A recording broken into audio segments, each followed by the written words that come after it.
तो 40 साल पहले से अगर आप मछली पकड़ रहे हैं तो आपने गोमती को बहुत साफ देखा होगा ना। साफ में पानी पिया जात रहा है, नहात रहा सब कोई, ये बर्तन मांजत रहा है, इमक पानी ले जाता है घरे, उमक घरे पिया जात रहा है, एकदम निर्मल पानी रहा है। अब इसमें पानी नहीं तो समझ लो दूर से पानी पाइप लगता तो 10 किलो ज़्यादा लगता। सबसे ज़्यादा असॉल्ट अगर गोमती पे हुआ है तो लखनऊ में हुआ है। सब गोबर नदी में जाता है और पन्नी नदी में बह रही है, पन्नी गलने वाली नहीं है।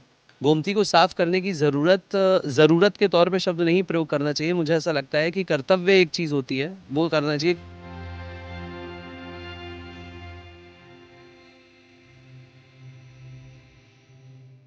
देखिए, लखनऊ का जो मेन ड्रेनेज है वो गोमती नदी के द्वारा होता है, लेकिन गोमती नदी में कई सहायक नदियाँ मिलती हैं। अभी तक सबको ये पता था कि कुकरेल एक नाला है, लेकिन कुकरेल एक नदी है। अस्ती गांव में एक दसौर बाबा का झील हुआ करता था, वहाँ से निकलती थी और कुकरेल के जंगलों से होते हुए गोमती में मिल जाती थी। कुल मिलाकर गोमती के अलावा लखनऊ में 9 नदियों का वजूद था। हम लखनऊ में 1954 में आए थे, तो उस ज़माने में हाथ में पानी आप लीजिए गोमती का तो बहुत ही शुद्ध हुआ करता था और अच्छा प्रवाह रहता था, अच्छा बहाव रहता था, दूर से साफ शुद्ध दिखाई पड़ता था। अब मटमैला दिखाई पड़ता दूर से। अब मछली यहाँ नहीं रहेगा, दूर जाओ सुल्तानपुर जाओ कहूँ जाओ तो मछली मिलत यहाँ नहीं, यहाँ गंदा पानी है।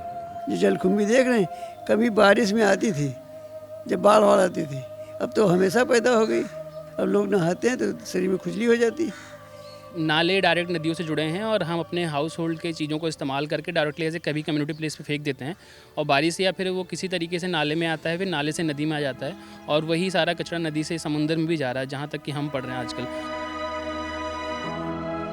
तो जैसे जैसे हम अपने कंक्रीट एरियाज़ को बढ़ाते गए तो नेचुरल साइट्स को हम खोते गए, हमारे जंगल कम होते गए, हमारी झीलें कम होती गई, हमारी नदियों पे अतिक्रमण होता गया, हमारे तालाब सूखते गए। और जो सबसे ज़्यादा चीज़ें मिलती हैं वो हमें पूजा के सामान मिलते हैं। किसी की आस्था के साथ में ऐसा हम नहीं कहते हैं कि वो अपना इस्तेमाल ना करें, क्योंकि नदियों का आस्था से बहुत बड़ा जुड़ाव है, लेकिन लोगों को ये जानना चाहिए कि वो अपनी आस्था के हिसाब से नदी में क्या फेंक सकते हैं। आज की सबसे बड़ी वेदना ये है कि जिस भारत को हम कहते हैं ना कि 3 तरफ से पानी से घिरा है, उस भारत के अंदर की जो नदियां हैं वो सांस नहीं ले पा रही हैं, उसके अंदर रहने वाली मछलियां, लाखों जल जीव जो हैं वो मरे जा रहे हैं।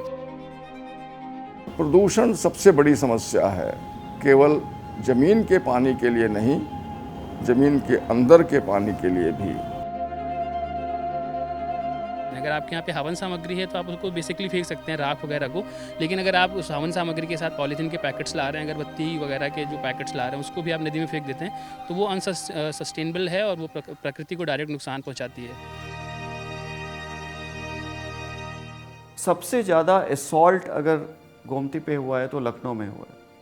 लखनऊ का जो ये 20-25 किलोमीटर का जो स्ट्रेच है, सिटी का स्ट्रेच, उसमें करीब 36 नाले मिलते हैं। पूरे गोमती के स्ट्रेच में इतना मेजर असॉल्ट नहीं हुआ। जौनपुर में चाहे ले लें या सुल्तानपुर में ले लें, वहाँ भी नाले मिलते हैं, लेकिन लखनऊ में जितने बड़े नाले, लखनऊ में जितना डेवलपमेंट हुआ, नदी के किनारे एक्सपेंशन हुआ, नाले मिलते गए, बहुत सारे ट्रीटमेंट यूनिट्स बिठाए गए, लेकिन आज भी पानी की क्वालिटी इम्प्रूव नहीं हुई है। डे बाय डे उसकी क्वालिटी घटती जा रही है। जमीन के पानी को तो हम एक बार शुद्ध कर सकते हैं, लेकिन जमीन के अंदर वाला पानी अगर एक बार प्रदूषित हो गया, उसे सुधारा नहीं जा सकता। हम सोशल मीडिया पे तो बहुत ज़्यादा एक्टिव रहते हैं, लेकिन सोसाइटी पे बिल्कुल इनएक्टिव हो गए हैं। कल को अगर हमारे बेंगलोर जैसे हालात हुए तो सॉफ्टवेयर से तो हम पानी की समस्या तो सॉल्व नहीं कर सकते ना। और ये कहीं ना कहीं आने वाले भविष्य के लिए एक बहुत बड़ा खतरा है।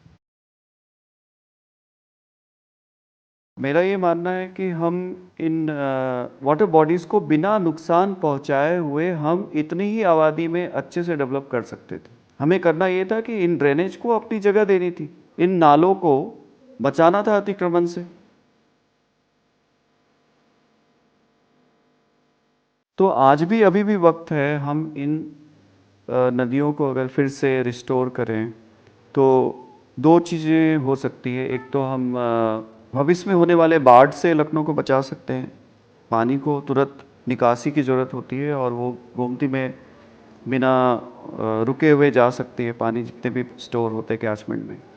और दूसरा, इन नदियों के साथ जितने तालाब, झील, झावर, वेटलैंड्स सब बने, उससे पानी भी तो रिचार्ज होगा, आपकी ग्राउंड वाटर भी तो बनेंगे। जो नेचुरल चैनल्स हैं, जितनी छोटी नदियां हैं, अगर इनको बचाया